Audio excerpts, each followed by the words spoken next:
12 বছরের ছেলে ট্রেনের মধ্যে চড়ে, টিকিট না দিয়ে নামে যায়, ঘরে এসে বলে আজকে ট্রেনের টিকিট না দিয়ে চলে আসছি। সবাই বলেছে কি চালাক ছেলে, টিটি থেকে বেঁচে গেছে। কেউ চোর বলে ওকে।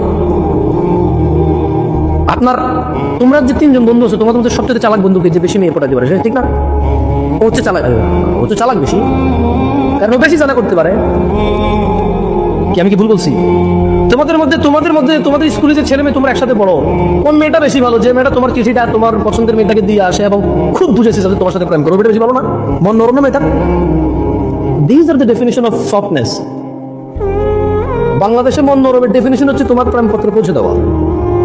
বাংলাদেশের চালাকির ডেফিনিশন হচ্ছে চুরি করতে জানা, কাউকে ধোকা দিতে জানা। এখন এখানে আমি আলাদা ওয়াজ কিভাবে করবেন আমি জানি না। এখন একটা প্রশ্ন কমন থাকতে পারে যে ভাই, এই যে সমাজের নেশা, জেনা, মিথ্যা, অবৈধ উপার্জন,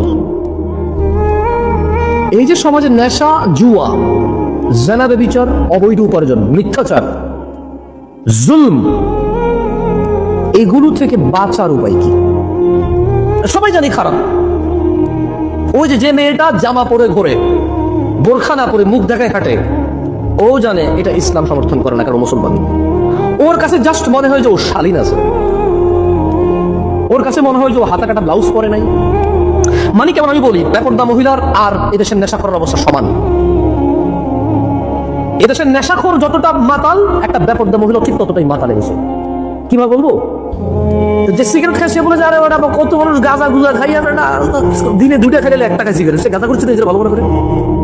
গাঁজা করে বলে যে আরে তুই নেশার কি দেখছিস বেটা, অমুক করে চেনস, ইয়াবা, হিরোইন, মদ কি না খায়, তাই শুধু গাঁজা খাই কথা বলতে।